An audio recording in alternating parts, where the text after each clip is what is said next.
Good morning बच्चों। आज class 12th का अगला टॉपिक विद्युत द्विध्रुव की निरक्षीय स्थिति के कारण विद्युत क्षेत्र की तीव्रता। देखो, हम लोग इलेक्ट्रोस्टैटिक्स पढ़ रहे थे। इलेक्ट्रोस्टैटिक्स में जनरली हम लोग स्टडी किसकी करते हैं? इलेक्ट्रोस्टैटिक्स में हम लोग स्टडी करते हैं इलेक्ट्रिक फील्ड की। अभी तक हमने दो सिस्टम के निकाले हैं। पहला निकाला था किसी बिंदु आवेश के कारण विद्युत क्षेत्र की तीव्रता। कहा था किसी बिंदु आवेश के कारण विद्युत क्षेत्र की तीव्रता r दूरी पर होती है 1/4πε0 q अपान r स्क्वायर। इसके बाद इसके पिछले लेक्चर में हम लोगों ने चर्चा की थी विद्युत द्विध्रुव की अक्षीय स्थिति के कारण या अक्षीय स्थिति पर विद्युत क्षेत्र की तीव्रता। अक्षीय स्थिति का मतलब एक्सिस पर। अब हमें जो चर्चा करनी है निरक्षीय स्थिति के कारण। निरक्षीय स्थिति होती क्या है? इलेक्ट्रिक डाइपोल का मध्य बिंदु, और यहीं से अगर हम एक लंब खींच दें तो इस पॉइंट पर विद्युत क्षेत्र की तीव्रता कितनी होगी ये निकालना है हमें। अब हेडिंग लगाइए, विद्युत द्विध्रुव की निरक्षीय स्थिति के कारण विद्युत क्षेत्र की तीव्रता। चलो, बहुत आसान। अच्छी स्थिति वाला मैंने कहा था प्रैक्टिस करके चेक करा रहे हो। कई लोग अभी भी सो रहे हैं, सोते रहिए। और इंपॉर्टेंट डेरिवेशन वो भी थी और ये भी है। ये जो डेरिवेशन आप पढ़ने जा रहे हो यूपी बोर्ड के लिए ये भी इंपॉर्टेंट है। एक बार अगर आपके पास सीरीज वगैरह या अनसॉल्व पेपर है तो एक बार पलट के देख लीजिए कि कितनी बार पूछा गया क्वेश्चन है। देखो, निरक्षीय स्थिति के कारण विद्युत क्षेत्र की तीव्रता निकालनी। देखो, माना एक विद्युत द्विध्रुव ए बी है। ये -q, ये +q। नाम दे दो अगर नाम देना चाहो तो, नहीं तो रहने दो। यहां से यहां तक की दूरी कितनी होगी? यहां से यहां तक की दूरी 2l, और इसका मध्य बिंदु कितना? यहां माना एक, जो बनाते जा रहे हो वो लिख दो। माना एक विद्युत द्विध्रुव है।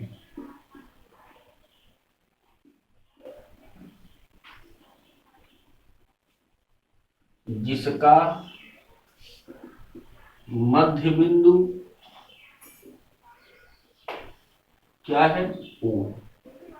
अब देखना ध्यान से, यही से चीजें समझ में आई। अगर बेटा ये मध्य बिंदु है तो यहां से यहां तक की दूरी है, यहां से यहां तक की दूरी है। अब मध्य बिंदु से r दूरी पर एक पॉइंट P है। मध्य बिंदु से r दूरी पर निरक्षीय स्थिति में एक पॉइंट क्या है? P, जिस पर हमको क्या करनी है? विद्युत क्षेत्र की तीव्रता निकालनी है। माना बिंदु O से r दूरी पर निरक्षीय स्थिति कैसे बनेगी? मध्य बिंदु से लंब खींचिए, उसी लंब के किसी पॉइंट पर हमको विद्युत क्षेत्र की तीव्रता चाहिए। निरक्षीय स्थिति में निरक्षीय स्थिति में क्या है? कोई बिंदु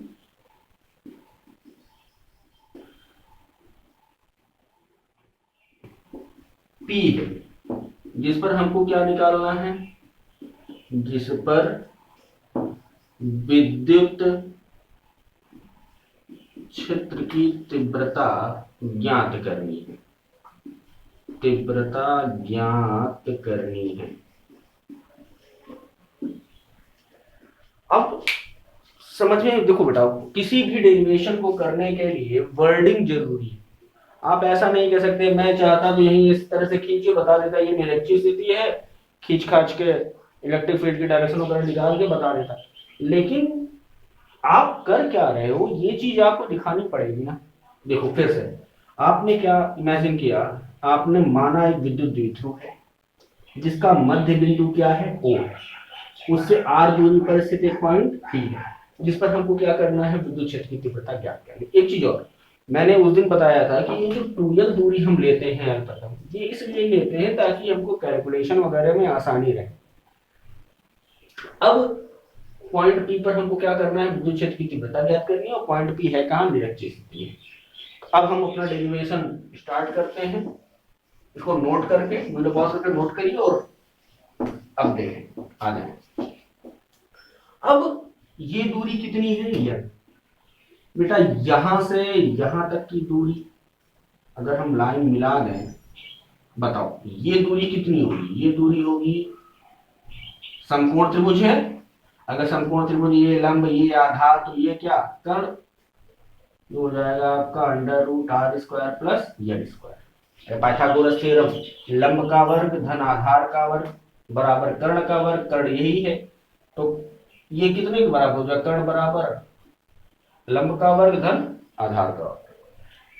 सेम चीज ये भी होगी, अरे दूरी निकालनी होगी ना यहाँ से, प्लस क्यू के कारण माइनस क्यू के कारण। चलो अब बारी बारी से एक अब दूरी पता चल गई। अब जब दूरी पता चल गई, दूरी क्षेत्र की तीव्रता निकालिए, देखिए कहां जाता है।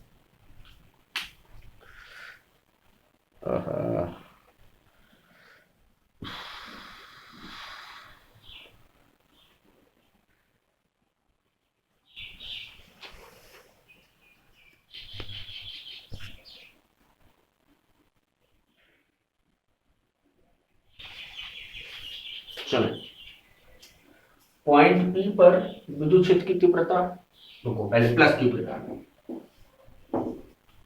प्लस क्यू के कारण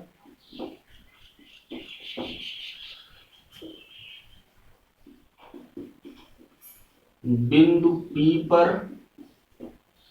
विद्युत क्षेत्र की तीव्रता, विद्युत क्षेत्र की तीव्रता E1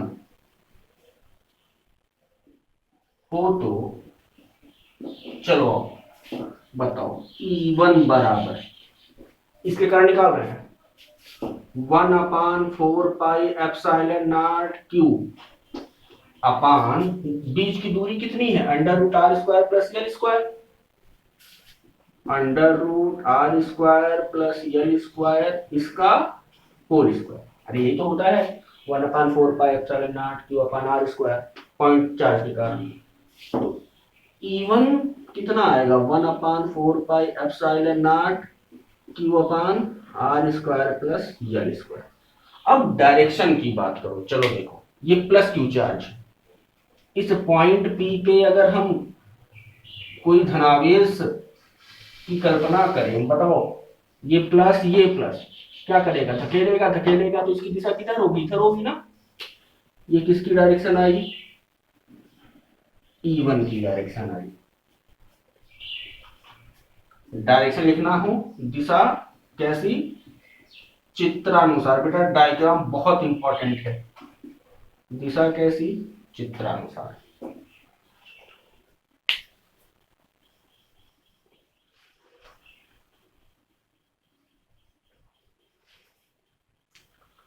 अब इसके कारण आ गया, अब इसके कारण देखो माइनस क्यू के कारण, ये समीकरण नंबर 1 का, माइनस क्यू के कारण बिंदु P पर विद्युत क्षेत्र की तीव्रता क्या हो, अगर E2 हो तो बताना, E2 बराबर 1/4 क्यू, बीच की दूरी कितनी है, under root R square plus L square, इसका स्क्वायर करोगे तो R square plus L square. अब डायरेक्शन की बात करो, देखो ये माइनस है, फिर पॉइंट P पे प्लस क्यू चार्ज, अब ये माइनस इस प्लस को क्या करेगा, अपनी तरफ अट्रैक्ट करेगा। जब अट्रैक्ट करेगा तो डायरेक्शन कैसी होगी, ये इंपॉर्टेंट है, बहुत ज्यादा इंपॉर्टेंट। ये इवन इस डायरेक्शन में इनटू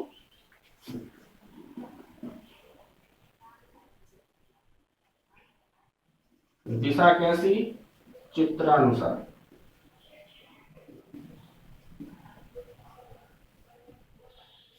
वीडियो पॉज करिए, नोट करिए।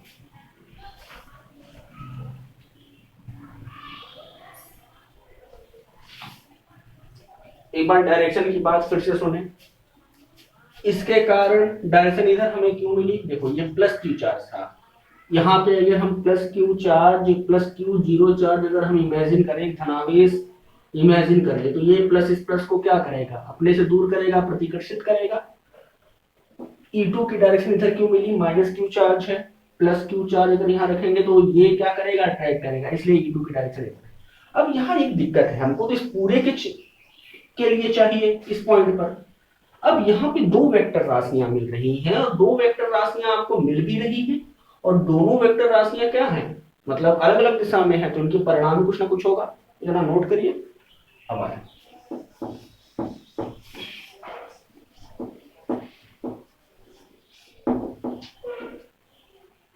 एक बात बताइए, अगर ये एंगल में थीटा मान लें तो ये एंगल भी थीटा होगा। अगर ये एंगल थीटा है तो E2 cos theta, E1 cos theta कुछ ना कुछ आएगा, ये भी 90 डिग्री पे, तो ये भी थीटा। एक बार चेक करें चले, चूंकि E1 व E2 की दिशा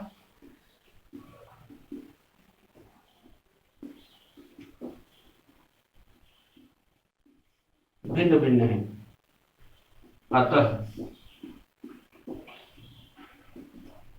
अब देखना ध्यान से बेटा, ये E1 इसके साथ ये समांतर होगा, ये अगर समांतर है तो ये आएगा थीटा। अगर ये थीटा, ये E1, ये E2, ध्यान से देखना, इस ये वेक्टर है, अगर वेक्टर है तो उसको हम बांट सकते हैं, अगर बांटेंगे तो इसके साथ क्या आएगा, E1 साइन थीटा लंबवत घटक, इसके साथ क्या आएगा, इसके साथ आएगा E1 cos थीटा। सेम चीज यहां भी E2, ये क्या आएगा, E2 साइन थीटा, और इसके साथ क्या आएगा, रुको इसको थोड़ा और बढ़ाना, ये था E1, ये था E2, दो वेक्टर, दोनों अलग अलग डायरेक्शन में हमको परिणामी चाहिए। जब परिणामी चाहिए तो E1 को जब आप वियोजित करोगे तो ये आएगा E1 साइन थीटा,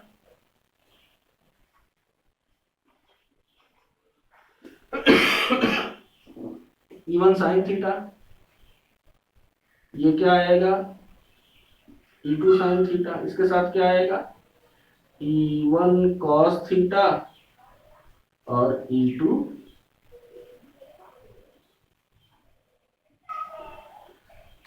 तो कहने का मतलब ये दोनों एक दूसरे को, इतना करिए तो बताता हूं।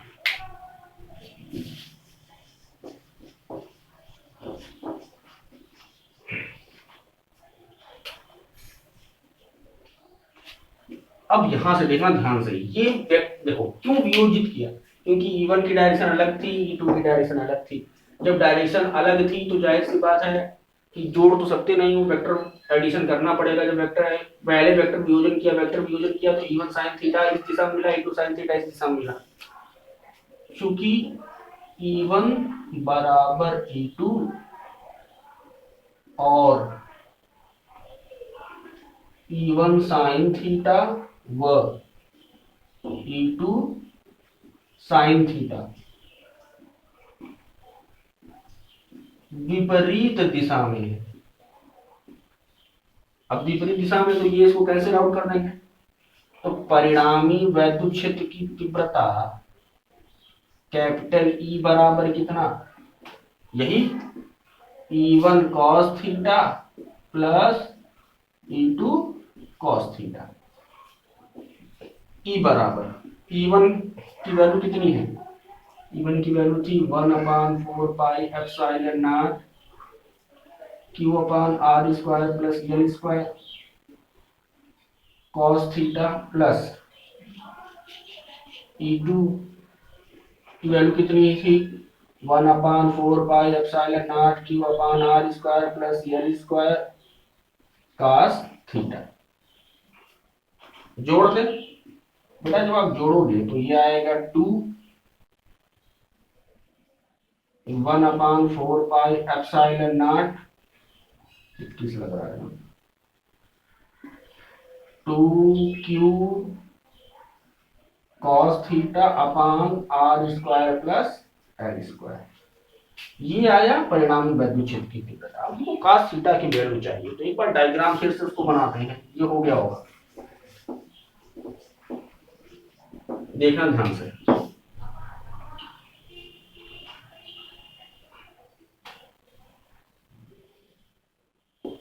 यही था, ये था थीटा, ये था E2, रहने दो ना, थीटा चाहिए। ये था R, ये था L, ये था √R square plus L square, यही था वो। तो यहां से cos थीटा की वैल्यू रखो, cos थीटा बराबर आधार बटा कर्ण, क्योंकि cos थीटा बराबर L बटा √R square plus L square, यही ना होता है cos थीटा बराबर आधार बेस अपान हाइपोटेन्यूज, बेस बटा hypotenuse is equal to cos theta. अब cos थीटा की वैल्यू रखो, आ जाएगा। चलो E बराबर 1/4 pi epsilon not 2Q upon R square plus L square into cos theta की value L R square plus L square के घात 1/2, अंडर रूट में है तो लिख सकते हो ना। अब ध्यान से देखना, 1/4 पाई एप्सिलॉन नॉट 2QL किसके बराबर है, विद्युत द्विध्रुव आघूर्ण, P अपान R square plus L square, एक आधार बराबर जुड़ा होगा, गुणा होगा खाते जुड़ेंगे 3/2। अरे 1 इंटू 1/2, देखो इसकी पावर 1 है, इसकी पावर 1/2, जब मल्टीप्लाई होगा तो जो पावर है वो ऐड अप हो जाएंगी। अब ध्यान से देखिए, ये P कहां से आया, P बराबर 2QL। फिर वही बात, क्योंकि R square is far far greater than L square. अगर बहुत बड़ा है तो ये मान छोड़ सकते हो, तो मान छोड़ोगे तो 1/4 pi epsilon not P R square के घाते 3/2, ये कटा 1/4 pi epsilon not P upon R cube. अब जरा डायरेक्शन सोचो, आप डायरेक्शन किधर आएगी, डायरेक्शन इधर आ रही है,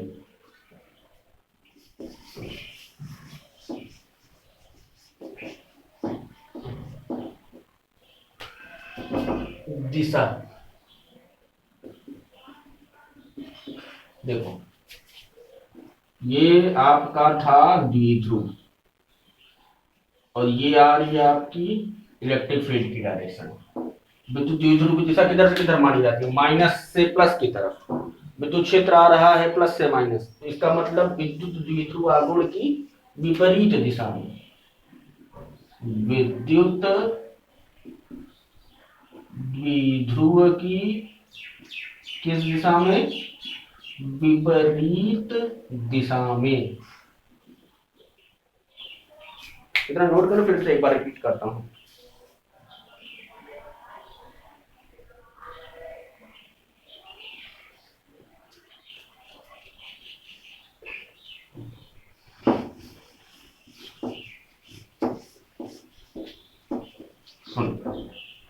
हमें विद्युत क्षेत्र की तीव्रता चाहिए, किसके लिए चाहिए, एक विद्युत द्विध्रुव और उसके निरक्षीय स्थिति में हमको विद्युत क्षेत्र की तीव्रता चाहिए। जब हमने विद्युत क्षेत्र की तीव्रता के लिए एक बार डायग्राम से समझाने का प्रयास करता हूं। -q प्लस q, बीच की दूरी कितनी 2l, ये मध्य बिंदु, ये एंगल थीटा, ये एंगल थीटा, यही पॉइंट P है और ये कितने दूरी पर है। इस पॉइंट पर इस पूरे द्विध्रुव के कारण हमको क्या चाहिए, वैद्युत क्षेत्र की तीव्रता चाहिए।